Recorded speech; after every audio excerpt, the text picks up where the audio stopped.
Hello and welcome back to the new video. Well, this is the Volkswagen Taigun and I am here on the Volkswagen Surat showroom. So yes, this is the car and the stance look good because it has good amount of road presence rather than from the Kushaq. Well, as compared to the Kushaq, well, there is not much of a difference. The only difference is in the exterior part. Means it looks different, but basically it is the same. Well, the chassis platform is also same and the engine options as well. So yes, talking about the front look, well, this is the front look of this car. You get chrome badging everywhere. Well, there is a lot of chrome used in this car for the design. So yes, you get massive VW logo over here, grille over there, and this is the lower look. Well, you get some sort of skid plating over them, a lot of chrome used again, and this is the LED setup. Well, you get on the GT variant only, you get LED projector setup only available in the GT Plus variant. This is the indicator. Well, this is all LED setup. Yes, that's right, all LED setup. The indicator happens to be LED and even the DRLs over there are LED. So yes, LED projector setup over there, and lower there you get a fog lamp which is not an LED, this is a halogen bulb. So yes, this is the headlight setup. And when I'm talking about the side profile, this is the side profile. Well, you get a longer wheelbase. Well, this car particularly is called the SUVW. Well, what is the SUVW?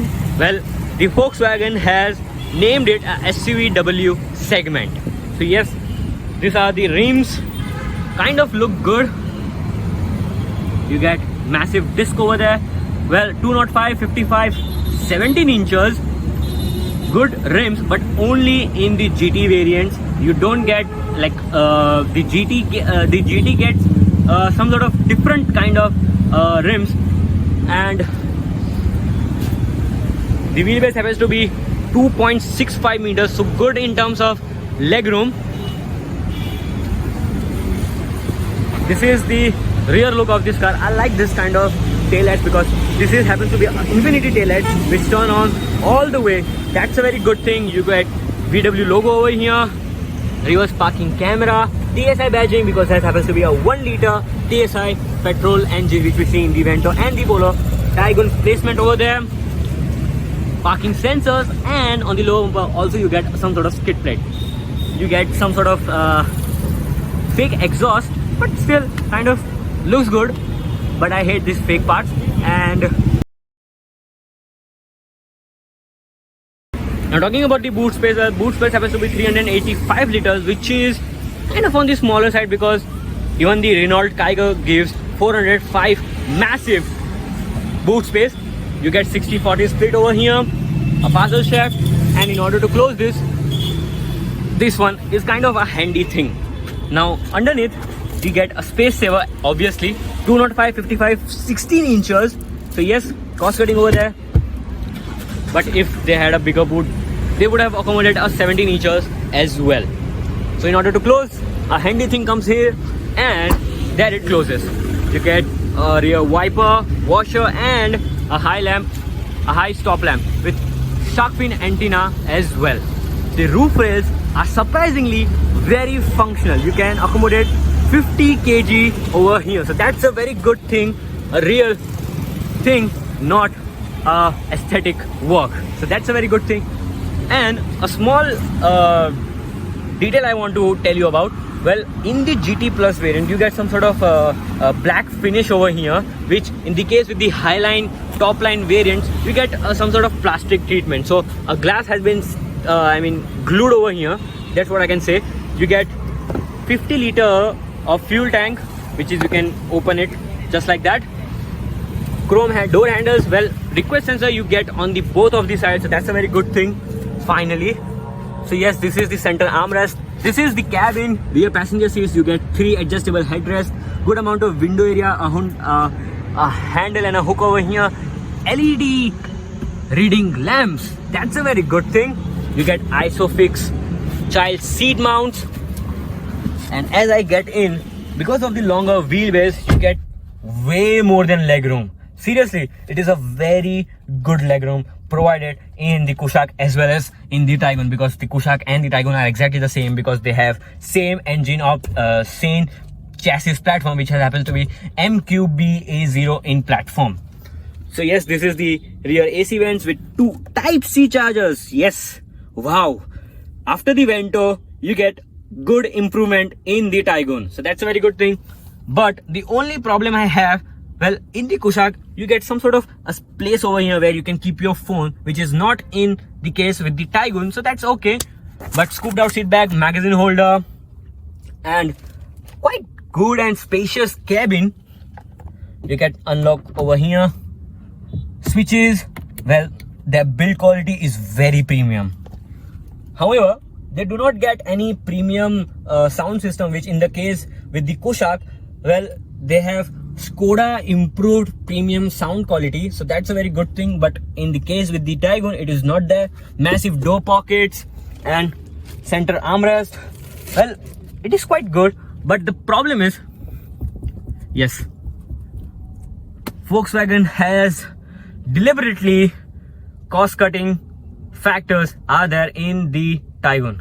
Well, Volkswagen has done a lot of cost-cutting because this is kind of flimsy over here, which is never in the case with the Volkswagen. I don't know Volkswagen are what up to, but still, this is the sunroof. It is not that much big, but quite okay. This is the front dashboard, and let's see, let's switch to the driver's seat. So yes, now I'm in the driving seat, and first of all, the major difference or the feature which should be in every other 15 lakh plus car is the virtual cockpit. Well, that happens to be a 8-inch virtual cockpit which shows many information. Well, this is not a complete screen. Well, I'll just show you.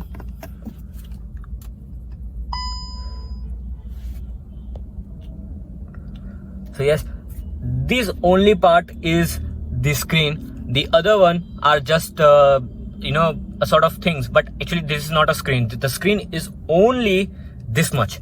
Well, it shows many information, and also you get 3 settings for your speedometer.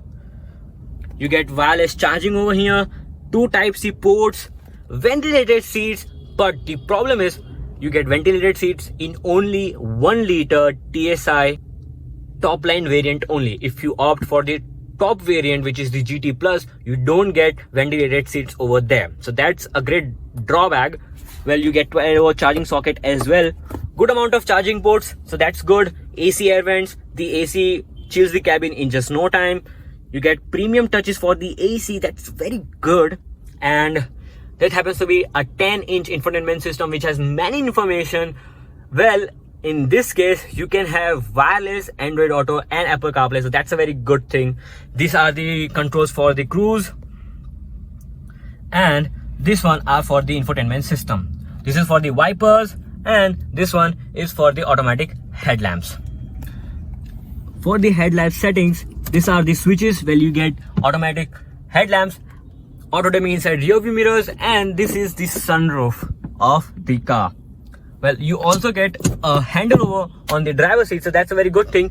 And talking about the glove box, well, it is kind of decent sized, but you do get a cooling function over here.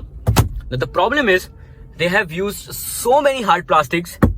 There are many hard plastics all inside the cabin, so that's not a good thing in a luxurious or the premium car. So that's a problem.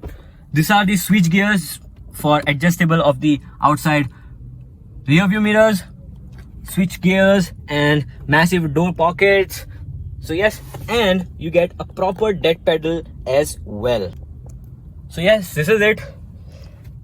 This is the center console. Well, you get a proper you know, a key slot to put your key, so that's a very good thing.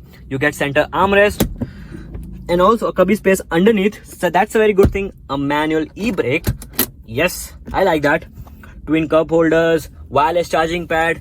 So yes, everything which is in the Kushaq is definitely in here, but there are some features that are available in Kushaq but not in the Taigun. So now talking about the engine, well, in order to open it, you just do like that.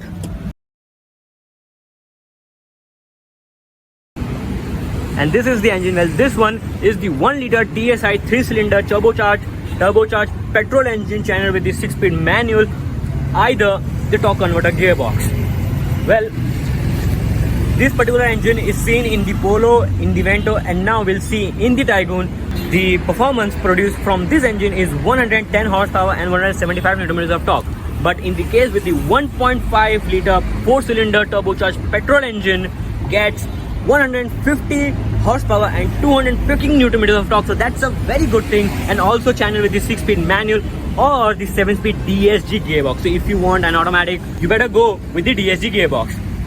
So yes, this is the engine bay, quite smaller, but in the case with the 1.5, it is quite bigger. So that's a very good thing.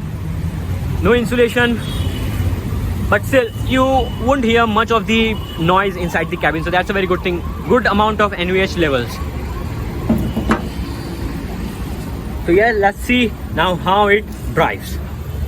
So this is the key of this car. Well, you don't get any keyless remote, but this is the one, the flip key.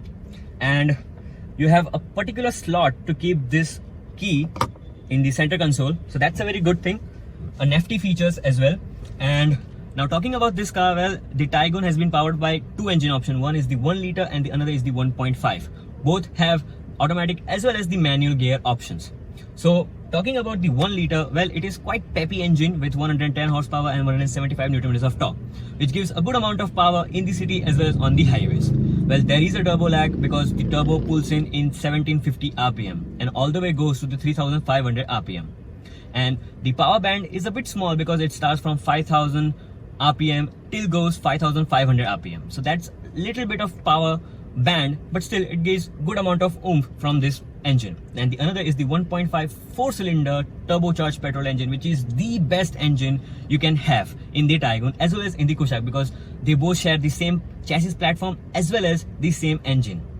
Now the 1.5 is 150 horsepower producing engine with 250 Nm of torque, which is a very best engine channeled with 6-speed manual and 7-speed DSG gearbox. So if you want an automatic, then go for it, the 7-speed DSG gearbox, because it is the best. And also in the automatics, you can have flappy pedal as well.